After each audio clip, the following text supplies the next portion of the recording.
Joe Brown with Lighter Shade of Brown. Today in our episode, we're going to cover how relationships with clients and businesses have changed since the pandemic, how it's affected us here at the law firm. We're going to cover how Uber's finally being held accountable for putting profits over clients, and that's a big one. And then we'll finish up with a little frequently asked questions regarding attorneys and doctors. So thanks for tuning in.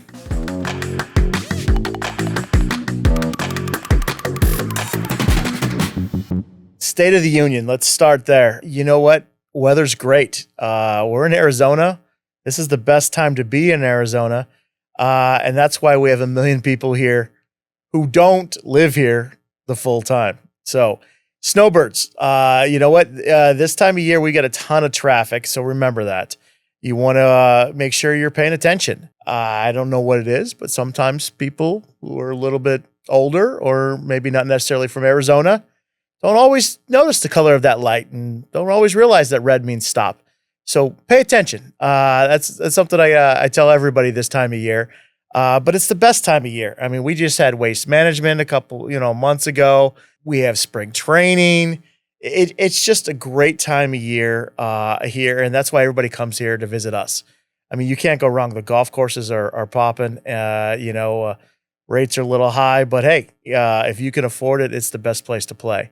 So I will tell you that this is why we live here. This is why we are all Phoenicians and enjoy it. But, remember, I'm a personal injury lawyer.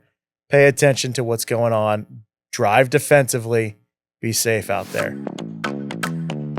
Something that's kind of been on my mind and something that's changed in our practice area. And this is not just personal injury. This is not just law, for that matter. Things have changed for all of us since COVID. I think a lot of business was done face-to-face prior to COVID. And then, we were all forced into these Zooms and these other meetings and telephone calls, and everything was really conducted over the phone or via Zoom or via email. And I think that's changed business tremendously. I know it's changed personal injury tremendously. I mean, I don't feel like I have the same relationship that I had with the client. Pre-pandemic, we'd sit down and face-to-face, have a 45-minute hour meeting and we'd have a relationship established. I'd feel like the client would know where we're headed with their case and they would have faith and trust in us and in me. And I think that's across the board for most businesses. But now you hire someone over the phone and you do it in a DocuSign. Well, maybe you still spent 30 or 45 minutes, but you're over the phone. There's no face-to-face. There's no interpersonal relationship. And I think that's bad for business. And I think it's bad for individuals. And I think it's bad across the board and not just in law. I mean, it's easy to fire somebody that you have no relationship with when maybe you don't quite understand what they're about because you didn't get a chance to really get that, or you just didn't have that interaction, that interpersonal relationship that really is bonded when you're at somebody face to face and in a meeting or in a, over a conference room table or whether you're at lunch or whatever it may be for your particular practice or your business. I think that's something that really bothers me. I won't lie to you. I think clients move from firm to firm frequently now. We get that all the time. People call us, I'm unhappy with my other firm. I don't like that. A lady let me go the other day. I've worked my butt off on this case. I mean, this case, I'm not lying to you.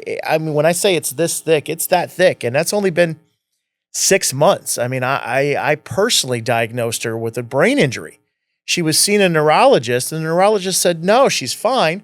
I said, will you have your neurologist send you out for an MRI? Sure enough, the MRI came back with a traumatic brain injury and they changed the treatment. So, this particular client calls during the holidays and wants to meet with me. And I'm actually taking a few days off, which I don't really do a lot, to be honest with you. But it's the end of the year and I took a week off. Well, within that course of 3 days, her calling, wanting to speak with me and me not being back in the office for a week, she decided she was going to hire somebody else.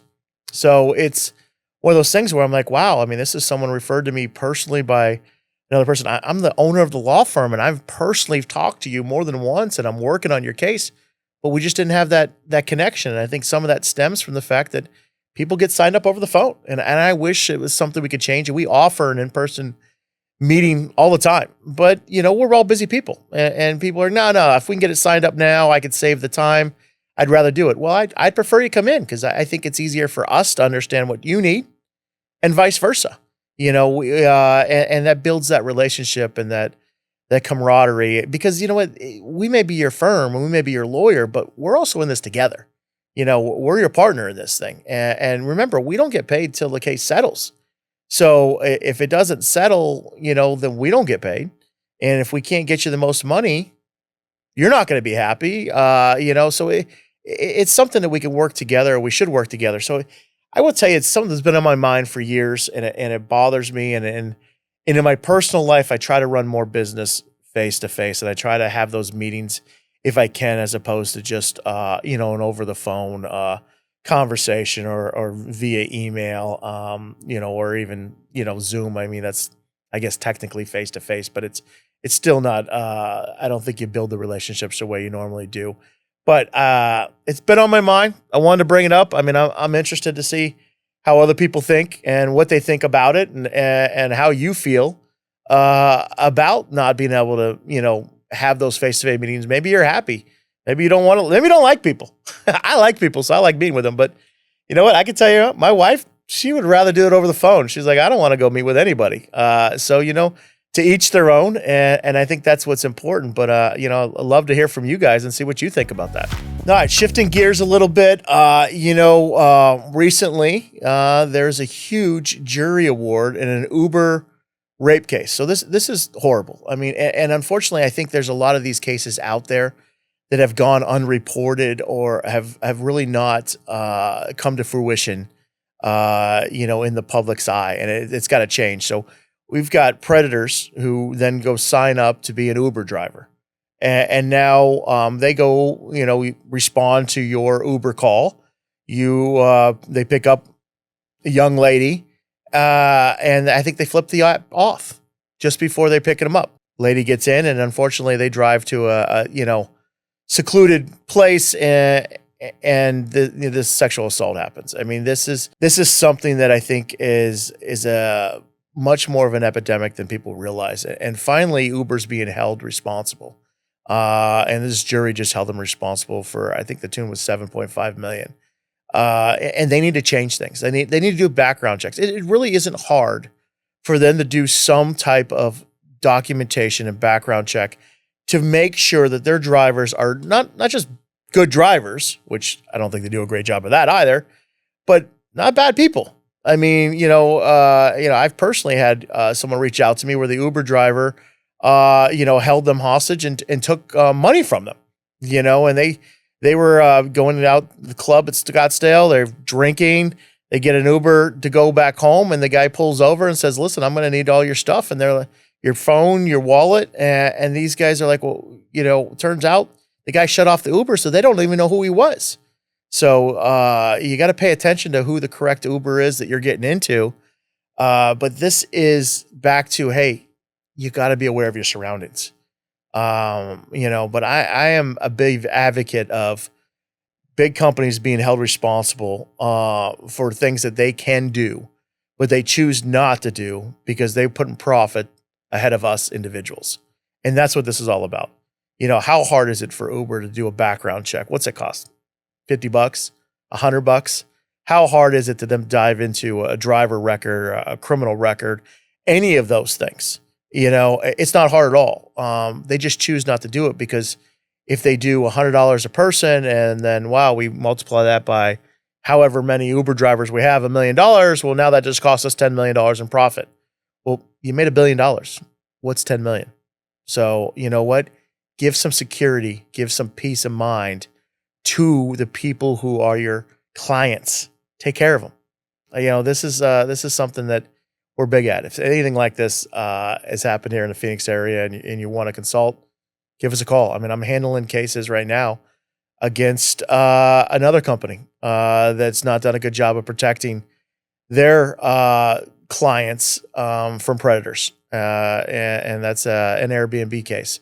So we'll talk about that on another episode, but this is, this is important stuff. And I think you should share this with your friends and remind them, hey, listen, double check that Uber, Don't just get in the back of a car and not pay attention. So, question I get all the time. I'm in an Uber. Rightfully, I've checked. I'm where I should be. And we get in an accident. What do I do? First of all, make sure there's a police report. Make sure you report it on the app that you're in an accident. Let's make sure there's documentation. Take photos. Give us something to prove. Because you know what? I'm going to tell you right now, that driver might lie. Not uncommon for them to say, nah, there was no accident. We didn't do it. Wasn't us. Wasn't me. There's a whole song about that. Wasn't me. Well, you know what? That's the Uber driver. He's saying that. And we handle those cases and we fight hard for those. And Uber is difficult to deal with. They don't want to pay anything for anything. I mean, I've got an Uber case right now where client got out and the guy sped away and ran over her foot. Well, you know what? She's got a broken foot. Wasn't me. If I didn't get the footage from the hotel's lobby showing this, they were never even going to make us an offer. So that's what we're dealing with here. People who don't want to be held accountable, businesses who are put profits ahead of people, and that's what you do. So if you're in an Uber accident, you need to retain someone, whether it's Accident Law Group or somebody else. You need to get somebody because you are up against a company who does not care about you, and they don't care if you move on to Lyft. They don't care anything. They want to make sure that they pay you zero. Remember that. So we get some frequently asked questions. You are in an accident. You're now going to the doctor. What do I tell my doctor related to my attorney? Listen, you can tell him you're represented. That's not a problem. That's not an issue. It shouldn't affect anything. However, it's important to note that there's a lot of doctors out there who do not want to get involved in a personal injury or a car accident or any type of potential litigation. There's also a lot of doctors out there because of medical malpractice who will tank your case because they don't want to be involved and they don't like personal injury lawyers and they don't like people who bring personal injury lawsuits. That's you now. So if you're in an accident, you're seeing a doctor, you're hurt, you're trying to make a claim, you need to make sure your doctor's on board and understands that, hey, this is related to a personal injury case and that they're going to be there for you. And if they're not, you need to call your lawyer and have a sit down with them and say, hey, I think I need a new doctor, or can you refer me to somebody else that at least treat me because I'm in an accident. I know I personally went in one time with my daughter, fractured her wrist. She's going to see an orthopedic. The orthopedic makes me sign something that says he will not testify and that this is not related to a car accident or injury case. So a doctor like that, you need to run, get out of there, get out ASAP, because that guy, he's going to F your case up and you're going to get little to nothing and you're going to have no documentation for all the injuries and damage that you have. So this is an important thing. It's important to talk to your doctor, to let them know that you're involved in a personal injury case. Not so much that you want the lawyer to direct the case, because the lawyer shouldn't direct treatment, but just so you know that they're on board, they understand, and they're going to document your case accordingly, because you do need some documentation that is specific to a car accident. And it does help that they understand what's going on and how you were hurt, because that helps with the diagnosis and also helps your case. Thanks for listening to Lighter Shade of Brown. We'll see you next week.